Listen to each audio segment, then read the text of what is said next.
Assassin's Creed games have a tendency to only stick with their protagonist for a single game, and move right on to a vastly different time period and set of characters for their next game, and this leaves a lot of fans yearning for more time with the characters that came before. This is something that Ubisoft have only recently started to take advantage of, but before we got the AC Nexus VR game, or the Forgotten Temple webtoon, we got this. This is Assassin's Creed Reflections. It's a 4-issue mini-series made for the franchise's 10th year anniversary, and it's a collection of short stories revisiting the protagonists of the first 4 games, that being Altair, Edward, Ezio, and Connor. It is 4 completely separate stories with each of our protagonists, revisiting them and giving them a little bit of extra lore, or maybe just spending a bit more time in the worlds of those games. And it also has this Abstergo through line that bookends each of the issues until we get a nice resolution at the end. So there is a through line connecting all these issues together. This is a book that I've wanted to read for a long time, because the idea of revisiting the previous protagonists is something that Assassin's Creed never really does, and it really excited me for the opportunity to learn a little bit more about the characters and to have a bit more free reign. Especially for characters like Connor and Altair, where their stories are probably not going to be revisited anytime soon, so it's nice to see them fill in the gaps and add some additional lore, especially for characters that maybe people didn't favour as much, like Connor. The problems, however, do start very early on. You can see, especially with the artwork, that it's very Disney. And unfortunately that kind of extends to the writing, which we'll get to as we break down each individual story. The variant covers for this are really nice. They're really interesting, like, look, beautiful pieces of art. And then you've got the actual story, which looks like a kid's cartoon. So we're told on the first page that this is all placed under the context that Otso Berg is researching the previous assassins to try and figure out how the Templars can be more ruthless or something. It's a really, like, flimsy sort of plot. He's sitting at his desk and he's watching different Assassin's Creed stories, and then at the end he'll come to a conclusion on how he can rule the world or something stupid like that. It's very simple, and he starts, of course, with Ezio Auditoria. So the first story is an older Ezio going to visit Leonardo da Vinci on his deathbed. He's telling him this story, and it's of how he met Mona Lisa. So you can tell that it's meant to be a little bit more whimsical, a little bit more of a comedic sort of story. The events of the comic, however, it's just weak. I hate to say it, but it's just not a story that's very interesting. The idea of Ezio going to visit Leonardo on his deathbed, that's really nice. The problem is, they don't say that it's Leonardo da Vinci for the first, 10 pages. It's only little clues that you pick up on. I was looking at this guy, and the whole thing is set in France, so I wasn't expecting it to be an Italian character. I'm reading it in my head with a French accent. And then suddenly, Ezio says, oh, when you built those war machines for Cesare, and I'm like, oh, what? This was Leonardo da Vinci the whole time? It's never mentioned beforehand, and not to mention, the character designs here are just dreadful, and Ezio, I didn't even think it was Ezio. I mean, to be fair, it looks better than how Ezio looked in that book. I'll put a picture on the screen of how he looked in that book. That was just a different guy altogether. Basically, Ezio gets injured, and he's taken to a barn by this woman, and she nurses him to health, and then he finds out it's the Mona Lisa, and he falls in love with her, and she's already getting married, so he has to go, he has to get back on the horse and get back to his assassin duty. He can't stay and give up this life. And it's I get it, on paper, nice idea. Ezio tries to live a normal life and can't because of him being an assassin. That sort of matches the theme of Revelations. Leonardo and Ezio are joking, oh, Ezio, you are so good with words, you're such a flirty man. And it's well, come on, even Leonardo would have known there's more to Ezio than that. And it kind of feels, and I know this is, again, the Disney thing, it feels like one of these direct-to-video Disney sequels. It feels no offense to Kronk's New Groove, but it does feel like Kronk's New Groove. It feels like Mulan 2. It feels like one of these, terrible little stories where they can't think of a realistic sequel, so they just add a love plot in there and make it a romance sort of thing. off the bat, I was just extremely disappointed. And Otto Berg has this message at the end that, like, the assassin's biggest weakness is love or something and friendship. And I'm like, oh my god, what am I reading? Like, it was not a strong start, put it that way. It was not a strong start to the book. Thankfully, things did pick up in the second one. The second issue is actually a bit more interesting, because it's not about Altair ibn Lahad. It's about Darim, his son, and also Altair and Maria are there, so it's a little bit of a family dynamic. This was an interesting one because it's about Darim assassinating Genghis Khan. Like, that on paper sounds awesome. It's all about the assassination of Genghis Khan. And I'm gonna be honest, I did not realise it was Altair again until Darim said, "My father, Altair," because the art style, I'm still not convinced that this is Altair. And there's sort of like a lot of characters in here that you're supposed to recognise, I think. I had no idea who anyone was. And it kind of plays out like a fun side quest that you would maybe expect in like an Odyssey or an Origins, but it doesn't feel like the monumentous thing that it is. It really does feel like, again, a very simplified version of events. Like, there's not really much going on in this story. It is literally just them already, you know, on, like, looking over Genghis Khan's camp. They go in to try and assassinate him. There's a few issues along the way, and eventually they get him, and that's the end. Like, that is the whole story. And like, Altair gets injured and he needs to learn to put Darim first and trust his son to carry on his legacy. That's a great theme. It's just not really like the point of the story. It is pretty much like an action story. I found, especially with that second issue, I was flicking page, like really quickly, because there's very little dialogue in it. A lot of it is just action beats and not particularly cool looking artwork to match it. And I know I've been negative, but I did actually quite like this one, if you can believe it. I thought it was a bit of a step up, because at least it's like an interesting time. It's about a different character. It's not even about Altair. It's like giving us a bit of lore on his son.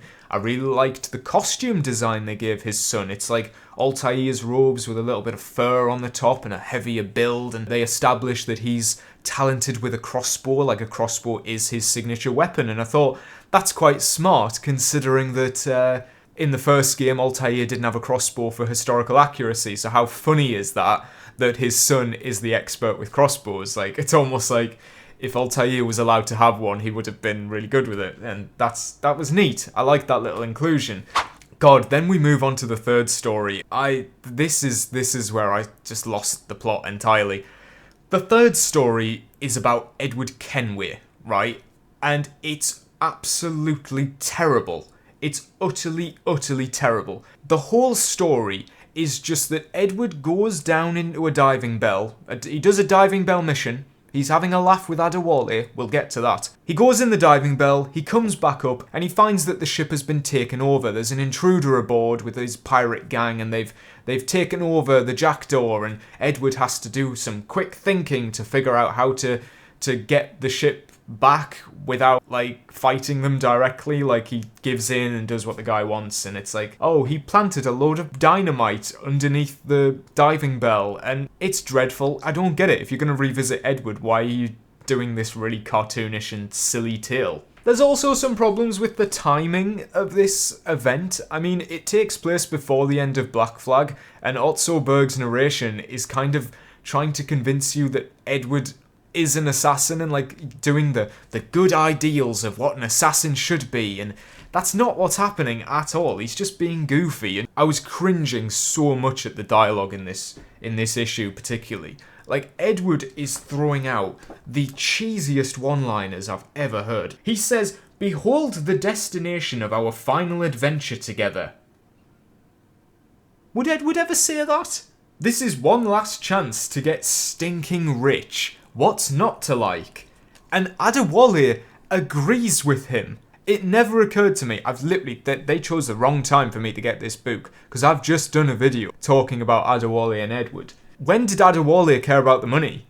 I don't think he cared about the money. That's not what his character is about. Oh my god, this is it. This is it. This is the worst. I don't know why I keep holding this up, because I can put it on the screen.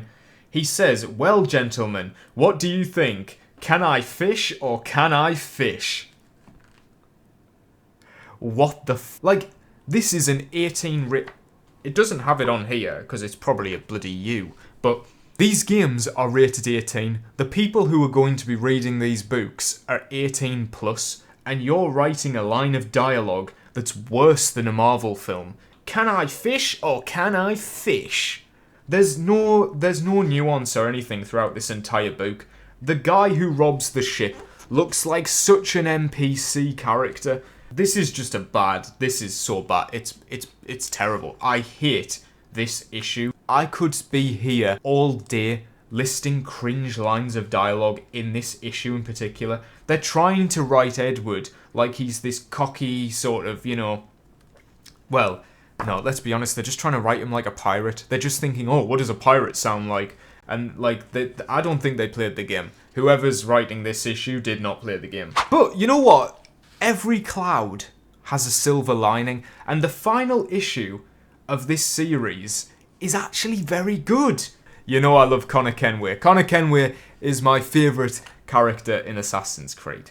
This issue with Connor was actually very good. It's a sequel story set after the events of the game. It's 1796, so really he should be in France trying to kill Shay. Please, one day, write that story. And he's with his daughter, which gives us some extra added lore. We know that Connor met a woman from a native village, and he's had a daughter. And the funny thing is, when I was deciding whether to record a video for this or not, I went on YouTube and I searched Assassin's Creed Reflections, because I wanted to see whether people had reviewed this story or whether they'd reviewed the comic, and the only thing I saw was, Connor has a daughter, Connor has a daughter. Like, that's the only meaningful thing from this book.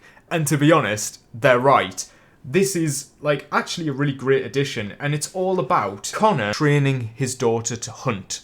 So they're off to hunt a deer, and he's talking about the mentality of, it's very in character. It sounds like Connor, and it's really well conveyed, and his daughter is great, she's overly confident, she's cocky, she gets herself into trouble, she, twists her ankle and falls off a cliff. I mean, that does sound a bit dramatic, but that is what happens.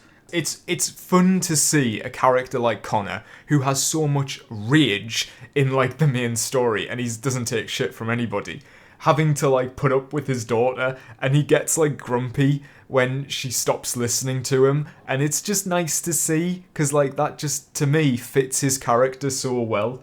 So, his daughter gets, knocked out, she's doing flips and shit, and she ends up tripping on a tree branch, and basically the two get separated because Connor, goes off to get help or something, and they run into a wolf, and Connor has to kill the wolf, but we get a really great scene, and I mean, this is actually showing that the writers of this book know, just the sincerity of the traditions that Connor has as part of, the Mohawk people. Connor kills the wolf that's attacking him, and you get this great scene where he didn't just kill a wolf that attacked them. It was a wolf that had already been shot by a musket, and so he's, really angry that this wolf was probably only attacking him because it was enraged by this, bit of lead that's stuck in it, and the fact that the hunter that shot him didn't finish the job. They didn't kill the wolf respectfully, they did it with a gun. Connor has this nice moment. There's this great shot where he's just patting the wolf after it's died. So honestly, that's probably my favourite page in the whole book. It's really great little moment for Connor, even though it's not even relating to the main plot. And then we sort of get this cool ending, right, where Connor returns to his daughter, and she says that she was able to see him kill the wolf through the eyes of an eagle, and that's something that was in the games after this came out. I mean, this book came out in 2017, before Assassin's Creed Origins, so it's actually sowing the seeds for that really well.